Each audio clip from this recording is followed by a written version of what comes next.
Dando continuidade à nossa disciplina, nós vamos falar hoje sobre as contribuições que algumas teorias comportamentais trouxeram para o campo do comportamento organizacional. Contribuições essas que hoje são bastante relevantes para as organizações, para o próprio desenvolvimento gerencial, tendo em vista que elas ajudam os gestores a pautar algumas ações ali de orientação, ações de desenvolvimento da própria empresa e que merecem atenção não apenas dos gestores, mas também de estudantes da área de gestão, estudantes da área da administração, que com certeza conseguem extrair desse estudo importantes informações aí para a sua vida acadêmica e também para a sua vida profissional. Quando se fala de gestão, quando se fala de trabalho e também de comportamento organizacional, um dos fatores que sempre vai estar presente no discurso é a questão da motivação, já que essa motivação ela está associada ao processo responsável pela intensidade, pela direção, pela persistência de alguém empreender um esforço em prol de alguma atividade. Então, essas teorias que nós vamos falar, elas abordam sim a questão motivacional como algo importante dentro do comportamento organizacional, algo importante dentro do trabalho empreendido nas empresas. O que deve ser levado em consideração também é que ainda existem fatores internos ao colaborador que acabam interferindo na sua produtividade, como por exemplo traços da sua personalidade, crenças, recursos intelectuais, cultura, entre outros. Tudo isso também pode interferir na forma como o colaborador trabalha e atua dentro da organização. Em relação às teorias, nós vamos abordar 3, inclusive elas estão na apostila de vocês. Vocês precisam se aprofundar sobre isso lendo a apostila.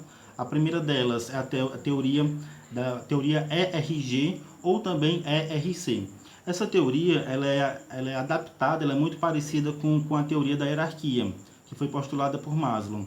Ela fala que existem 3 grupos de necessidades especiais para o ser humano. São elas a existência, os relacionamentos e o crescimento. E esses 3 grupos eles acabam interferindo dentro aí do contexto não só profissional, mas também pessoal. O primeiro grupo da existência refere-se aos requisitos materiais básicos das pessoas, incluindo o grupo que Maslow destacou lá nas necessidades básicas, que é o primeiro grupo, esse da existência. Já o segundo grupo trata dos relacionamentos. Refere exatamente ao que Maslow, na sua pirâmide, destaca como as necessidades sociais, que são apresentadas como o desejo de manter relações sociais, relações de estima com um par, com um grupo. Nós sabemos que o homem ele é um ser social, então realmente existe essa necessidade, tanto no campo pessoal como no campo profissional. Já no outro grupo é a necessidade de crescimento, que mantém um desejo intrínseco de desenvolvimento pessoal e isso inclui também componentes intrínsecos da categoria que Maslow coloca como a necessidade de autorrealização. Então é exatamente a vontade de crescer, a vontade de se desenvolver dentro do campo profissional e também pessoal. Isso relacionado com ao grupo do crescimento. Como a gente viu aí, realmente dá para estar se relacionando com a teoria da hierarquia que foi desenvolvida aí por Maslow. Para o autor dessa teoria, que é o Clayton Alderfer, é importante também estar levando em consideração que essa teoria pode ter um caráter de frustração ou regressão. Como, por exemplo, quando você acaba não conseguindo destaque no nível, você tende a empreender esforços para se destacar no outro nível. Como, por exemplo, muitas pessoas que não têm sucesso nas relações sociais, elas acabam focando muito na questão do crescimento profissional. Seria uma forma de minimizar aí a frustração por não ter se desenvolvido no nível, em um dos níveis. A outra teoria, ela fala exatamente a teoria da expectativa. Em alguns materiais, vocês podem achar essa teoria descrita como teoria da expectância. As duas formas são aceitas, fiquem atentos a essa dualidade de nomes, de nomenclatura.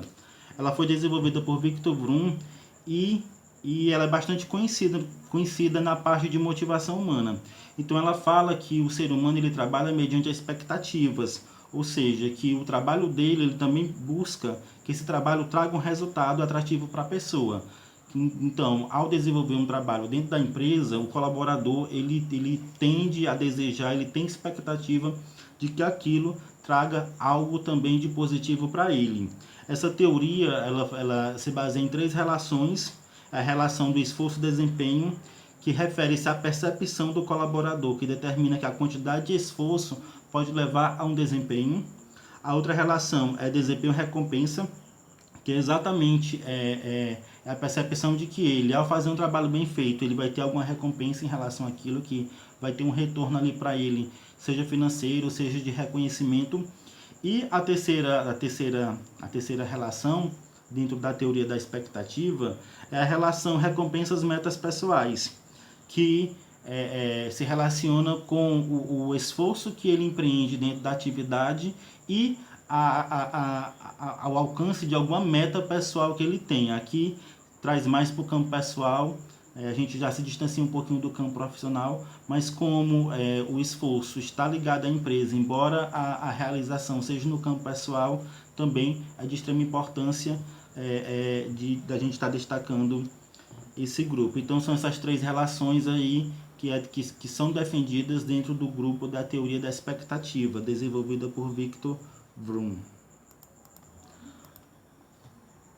Em relação ainda à teoria da expectativa, ou a teoria da expectância, é importante destacar que algumas recompensas, algumas estratégias que a empresa pode desenvolver dentro do cotidiano de trabalho pode sim motivar, pode sim trazer um trabalho, de certa forma, um trabalho de mais qualidade. Então, muitas pessoas, ao desenvolver uma meta, elas acabam desejando uma recompensa, seja ela financeira, seja ela simbólica ou não. Como, por exemplo, a equipe de venda, geralmente eles têm muita expectativa em relação ao alcance da meta, em relação a isso, porque esse alcance ele está relacionado geralmente a uma comissão ou a um bônus, geralmente financeiro.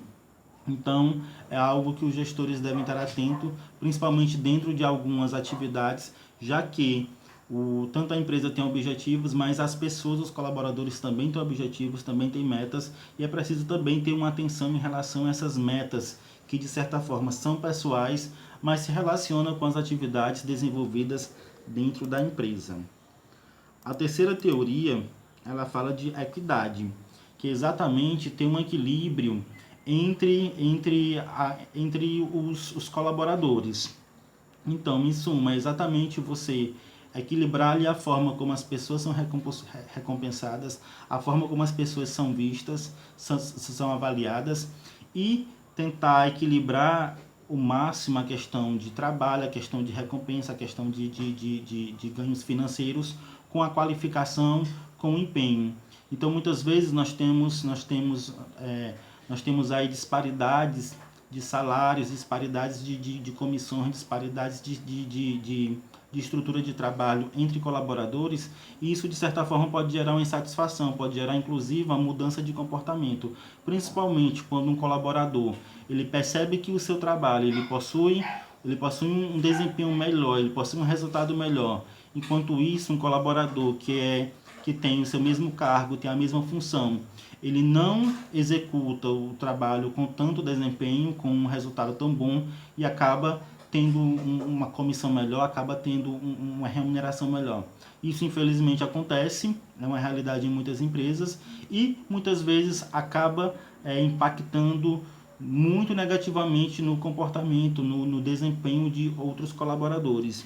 Então, a teoria da equidade, ela propõe, acima de tudo, esse equilíbrio. Acima de tudo, que haja um plano de cargos e salários, onde as pessoas elas possam, de certa forma, ter uma remuneração justa, baseada na sua qualificação, baseada na sua formação, e também uma remuneração variável justa, baseado na sua produção, na sua produtividade. Isso quando a empresa trabalha com essa remuneração variável. Já em relação a questão dos cargos e salários, hoje em dia já é uma realidade em muitas empresas, mas ainda existem muitas que não utiliza dessa estratégia para estar deixando o seu processo mais claro, para estar deixando as atividades, deixando os cargos mais objetivos. Então é algo que ainda é um ponto de atenção muito grande em muitas empresas e um desafio para muitos gestores, tendo em vista que algumas vezes o gestor ele até deseja revolucionar, ele deseja empreender um plano de cargos e salários, mas muitas vezes esse poder de decisão não está nas mãos dele. Pode depender do dono, do conselho, do presidente. Existem muitos fatores que vão impactar nessa estruturação ou não. Então, esses eram os tópicos de hoje.